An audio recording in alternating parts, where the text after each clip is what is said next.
It's time for the van tour. We actually did not stay in Nolan Campground last night at all. You just have to see this. And they say this is one of the best trails.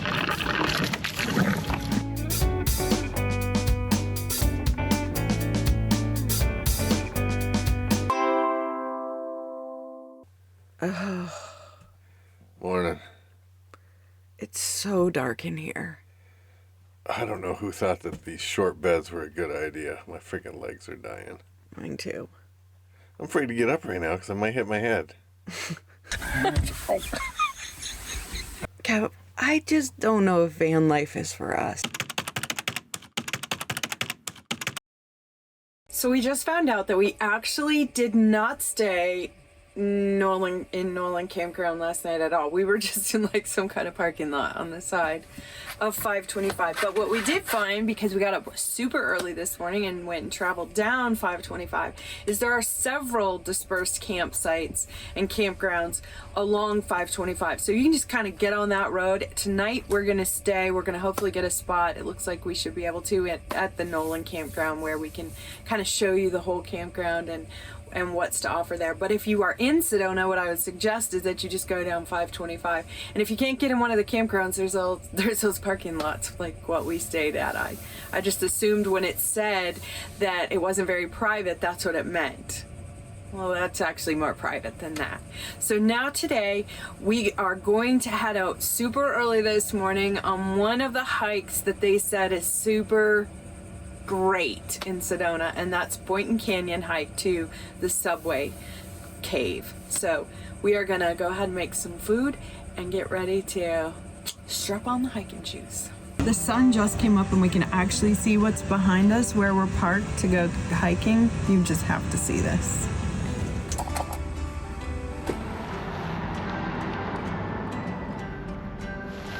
So basically right now it is about 8:15 and we're in the off season and the parking lot is completely full. So I would definitely suggest you get here early if you want to be able to park at the trailhead. The big bonus here is that there's restrooms and a garbage facility. And if you're boondocking, you know how important that is.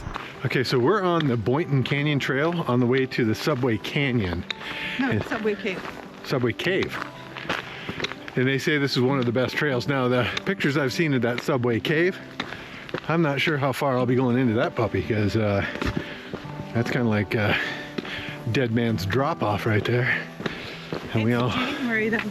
It's January and it is really cold. It's like 31 degrees out. Yeah, and you can see the snow. Let me show you the snow. And the trails are a little icy. I actually brought this handy dandy pole, and the reason I brought the pole is because I can't carry any kind of weapon out here. So with the big cats and different stuff like that, I figure at least if I can kind of put something between me and a critter if need be, I can use the pole. But actually there's a lot of ice on these trails, so having a couple of poles would be handy for people that are hiking, because it is a little bit slippery. Even though you're walking on the dirt, it's kind of covered in ice. Let's go in the secret mountain wilderness.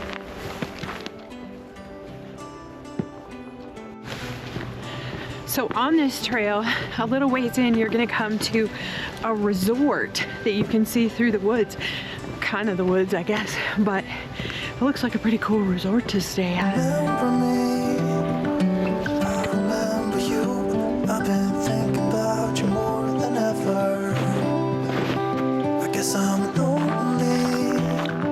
I'm starting to grow old, and I thought you would last forever. Take me back to when we were kids and didn't care if we were acting stupid, cause all we had was us. If I close my eyes and think about us, I can see the person I know I should be. So on the Boynton Canyon Trail, you're gonna come to a spot where the trail kind of goes to the right, and there's not a trail marker, but that's the trail to the right is where about 2 miles in, you're gonna take that trail if you wanna go to the Subway Cave. We're going to the Subway Cave, but it's kind of slippery, so do know that you kind of have to scale some ice a little bit.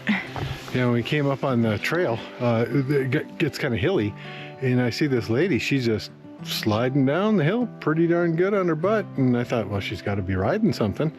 And no, that's how slippery it is. She was bobsledding. She's butt sledding. So on the Subway Cave Trail area, you will come to this marker, and you'll know that you're on the right path. Kind of stay on the up side of the trail, on the side of the cliff area, and you will come here. So we made it to the Subway Cave, but we're not going to go up in it because we have Coda with us. Here's Coda.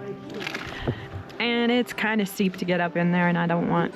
also, Kevin's afraid of heights, so there's that too. But we'll get some cool pictures of the outside of it.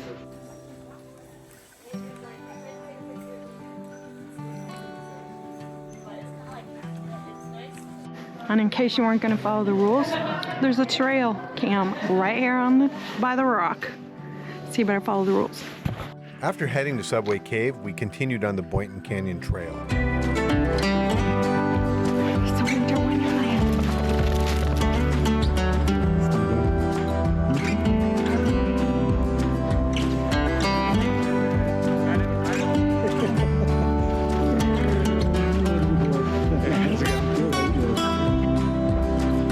Take me back to when we were kids and didn't care if we were So we made it to Boynton Canyon.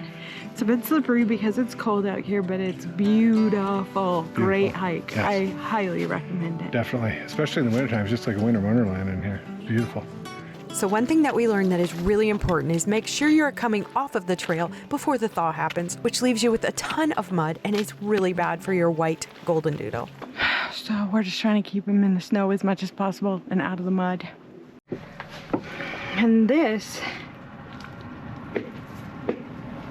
that's what happens to dogs' feet when they go on the Boynton Canyon Trail.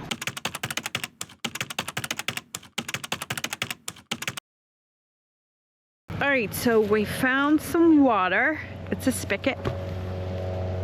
Now we're about to figure out how to fill up the water in this van. This is hard living.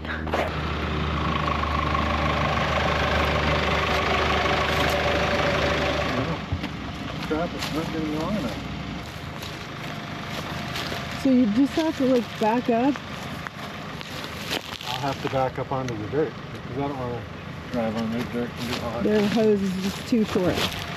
Oh, so this is a bit of a challenge because not only are we having trouble actually reaching a site that we can actually get some water, but also while we were trying to get into the site, I must have gotten into some pickers. So I've got pickers all on my thighs, which I'm trying to pick out. Good times. It's an adventure. And we have all kinds of red dust in here from Coda's feet. So we've got to try to figure that out too. Right here is where we put the water in. Hold it up to the hole. Can you get a little bit closer? Let's try that.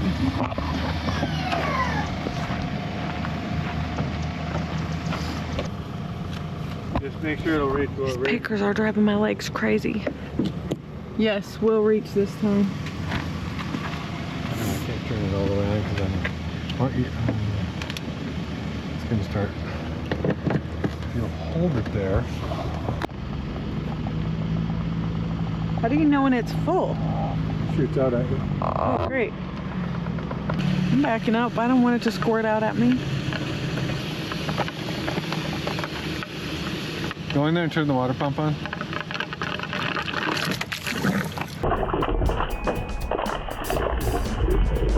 I can hear it starting to come. You see, it still makes a mess back there. I need some paper towels. We have campers, but this is different. The good news is we have water now. Now we're gonna try to get Coda's feet a little closer. Put them right there. Can you bring me the paper towels? Right here, honey, right here. pictures of my pants. You need to take out the pants. The pants are probably ruined now.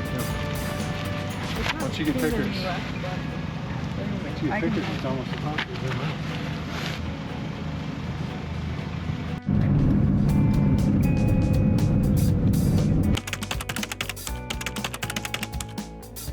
We are realizing with vans that you gotta be careful what you have sitting on like a bench, because when you're driving it all falls off. So we have a bit of a mess to clean up too.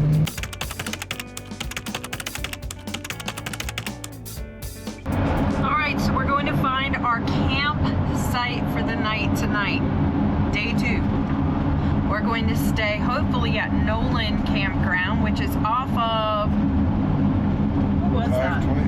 525. So there's a ton of little campgrounds off of 525, and we've heard in doing our research that Nolan is the best. So we're gonna start there and see what we can find, and hopefully we'll find a better spot than the parking lot that we stayed in last night, which wasn't terrible, but still it was just a parking lot. So we're gonna go check that out.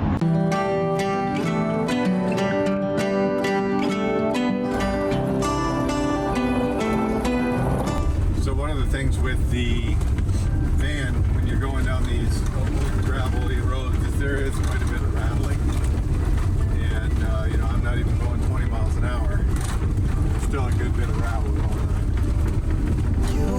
I've been thinking about you more than ever. I guess I'm lonely. I'm starting to grow old, and I thought my youth would last forever.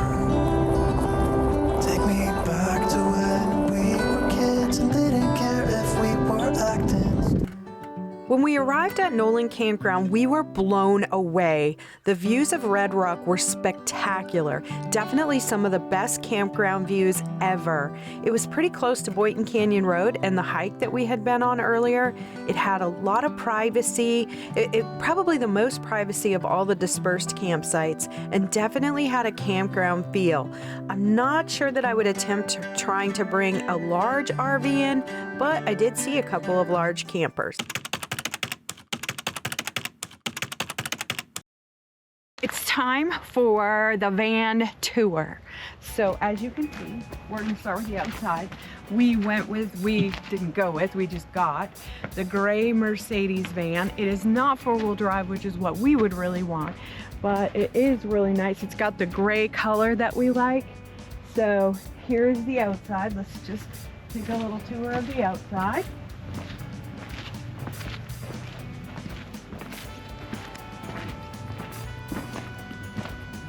As you can see, there are not a ton of windows in this van. So there's only one small window on this side. Here's your shore power. And then we don't have any windows on the back side. And then we have just one window on this side. So that's the extent of your windows on this one. I would like one that had more windows than that, but that is what this one looks like.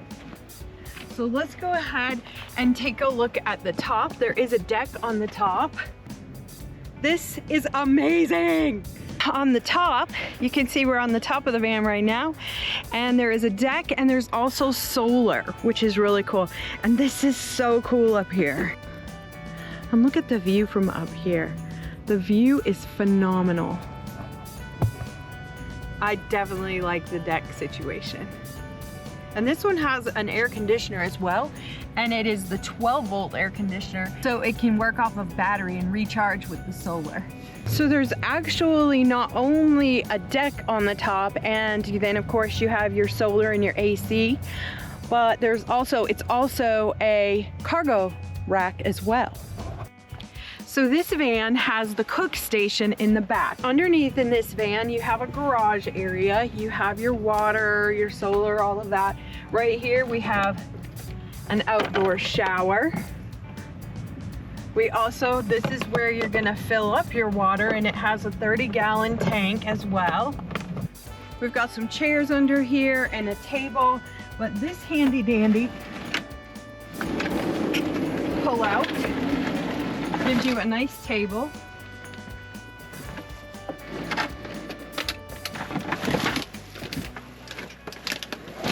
got a nice tabletop here. This is where you're gonna keep this is where all of the dishes are kept, the pans, and a little Coleman stove for making your dinner. You've got some collapsible pans too, of course, for doing your dishes, and you've got some water right there. So this is a nice little back area.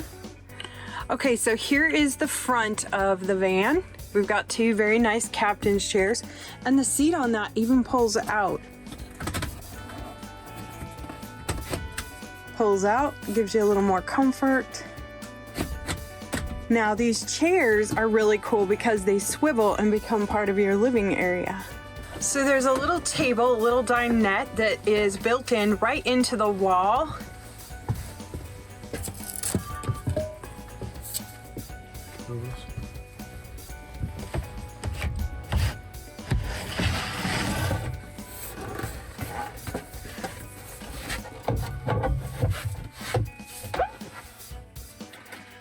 So for the fridge, they have a Dometic top load refrigerator. It's on a rack. You pull this handle up, it comes out. You have to hold the handle up until it comes all the way out. Fridge opens up. You got all your stuff that's in there. All right, so we have an extra seat here. It's got some seat belts, and it does have some storage underneath. And this comes off and becomes a bed. I'm not sure exactly how little the person, it has to be for children. But it is pretty unique and clever kind of situation, the way it pulls out like that. And then under here, there is plenty of storage space under here. It's just not easily accessible if you don't have the bed out. And so then you would take these, and this would simply go right over top, and you have another little bed. It's got a really cute little kitchen area, and let me just show you the view from the kitchen right now. We have a little sink, which is really nice, and right above here is where we have lights. You've got your lights, you've got the pump. So you actually have water in here. And you can shut that off. There is a instant hot water heater as well. And then here's your solar and your inverter so that you can plug in all of your things and have all of that as well, all your plugins.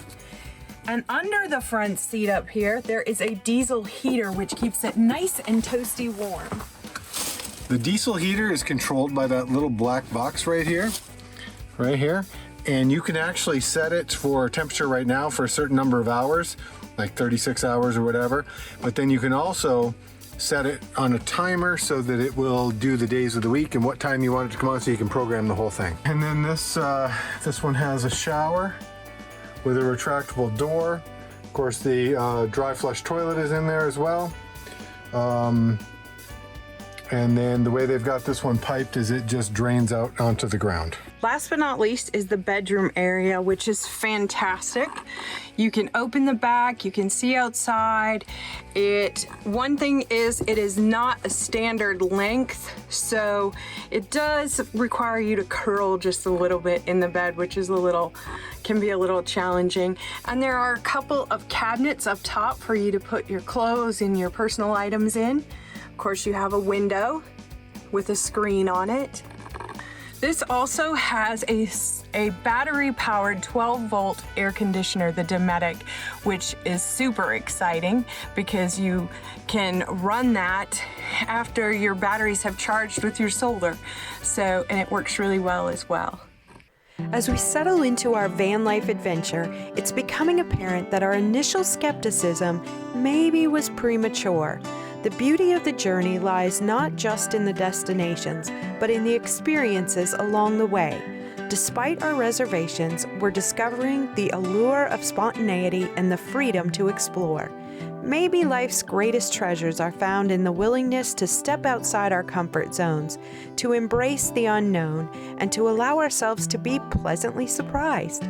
As the sun sets on this first day, we're filled with anticipation for what lies ahead, eager to continue this journey of discovery and transformation. Who knows what other joys await us as we continue to live van life in Sedona.